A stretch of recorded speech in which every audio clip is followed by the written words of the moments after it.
Hi, I hope you're well. In this one, I'm taking a first look at Triton's new 20-volt brushless cordless Tracksaw plunge saw. There's a bit of a story to this. I haven't actually heard anything about this saw, and it was 10-Minute Workshop Plus member Michael in Germany who spotted it in a German language collaboration video with Shop on YouTube.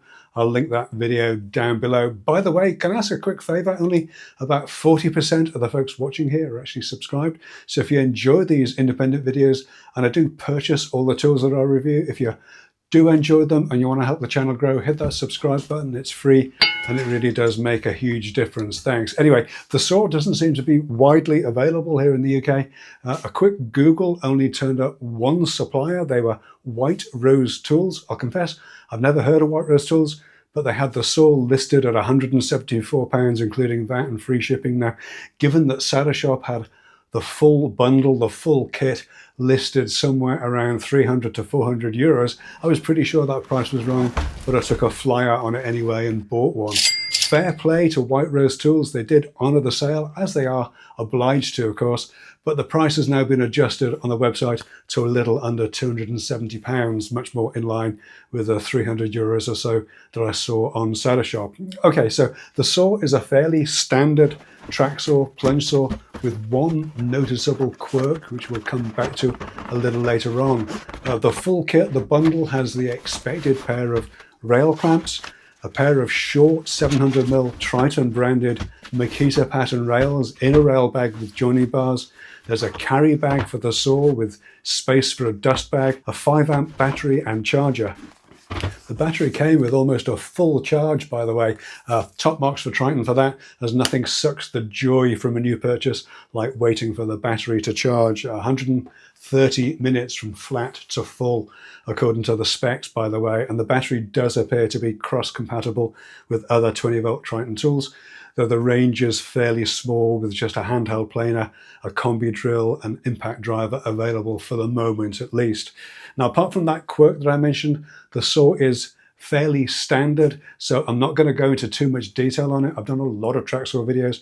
I did a series called Tracksaw Workshop where I go through the whole process of setting up a saw from brand new for the first time, and I'll link that playlist down below and to the product specs for the Triton saw as well for the folks who are interested.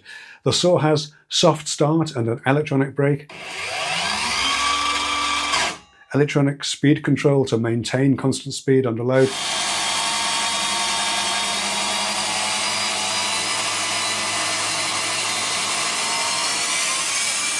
and it claims a 54mm depth of cut with the saw on the track, which is a little deeper than most. And it comes with a stock Triton thin 1.8mm curve 165 by 48 tooth blade. By the way, I've recommended the standard curved version of that blade for a long time as the best value upgrade for any entry-level plunge saw.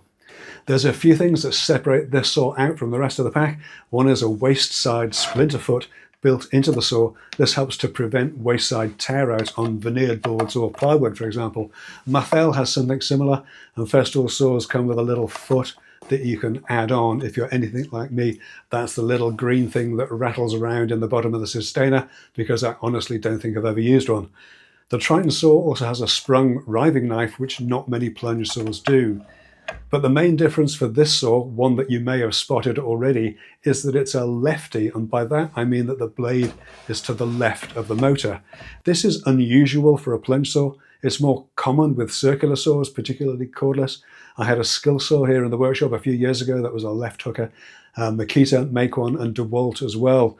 The only other southpaw plunge saw that I know of is the mains powered Craig, and for whatever reason Craig don't seem to want to make that saw available outside of the US. It's certainly not officially available here in the UK or Europe. But all other plunge saws that I've come across, and there have been a fair few, they've all had the blade to the right of the motor. So what does it really matter which side the blade is on? Well, in a circular saw, the argument is that if you're right-handed and making a cut, then it's hard to see the blade position accurately. Whereas with the blade to the left of the motor, this is much easier. And it is. But if it's a track saw, if it's a plunge saw, then you put the track where you want the cut to be, so you don't really need to see the blade. So I'm not totally convinced of the benefits in normal use. For plunged stopped cuts like sink and kitchen hob cutouts, then sure. But seriously, how many of those do we actually do? If you're cutting a strip off the full-length sheet like I was recently for the meter cabinet, then sure, that action with your right hand is a little uncomfortable, particularly if, like me, you've got a bit of a dodgy wrist.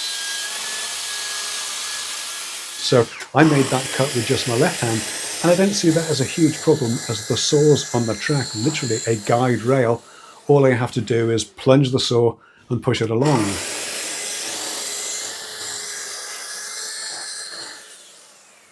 With this saw, I could do that more comfortably with my right hand, admittedly working from the other end. But if the cut was nearer the centre of the board or further over, then that benefit is lessened.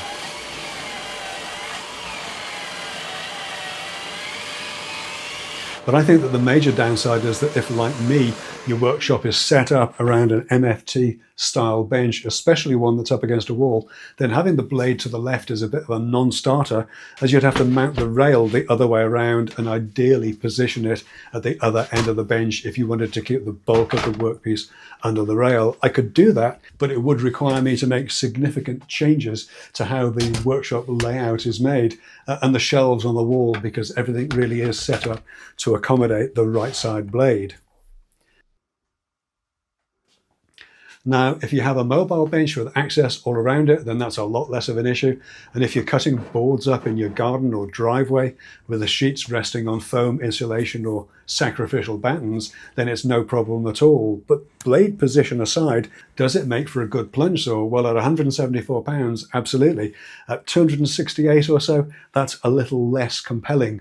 Well, it's still less costly than the Ryobi cordless, for example. It's still 70 odd pounds more than, say, the Rutland's cordless plunge saw that I looked at last year. And there's no denying that with a single 20-volt battery, it is a lighter weight saw than, say, the Rutland's with 2 batteries, although not by as much as you might think, and still perfectly capable of chewing through a couple of inches of cherry in a single pass. But let's be honest, most of the time this will be cutting up sheet goods, and I think this, together with a set of, say, the Evolution guide rails, by the way, I mentioned earlier that this one comes with Makita style rails, so it'll run on any of the Makita Festool XL or Evolution pattern rails. I think this saw, together with a pair of longer rails, or even just one longer rail for cutting full sheets, I think it's a good option for anyone without the experience, without the muscle memory of other saws. A newer user maybe, who particularly wants a lighter weight cordless saw for convenience. Who would that be? Well, I've mentioned before that I'm putting together a basic woodworking toolkit for my son, who's a new homeowner and is starting to get into a little bit of woodwork related DIY. I think he's the kind of person that this saw would be good for. And yes, this full kit will most likely be wending its way to the south coast where he lives before too long. Other than that, well, you pay your money and you make your choice. You are definitely paying a premium for the convenience of cordless. I've looked at other entry-level corded plunge saws before in other videos, and if the tool buying budget is getting stretched a little thin, then there are plenty of better value options around, especially if you don't mind plugging in a cord. As always though, don't let your heart rule your head, and be sure to shop around to make sure you get the best prices. I'll call this video done for today though. Thanks so much for taking a look. If you've got any questions, leave them in the comments down below, and I'll catch you in the next one. Take care.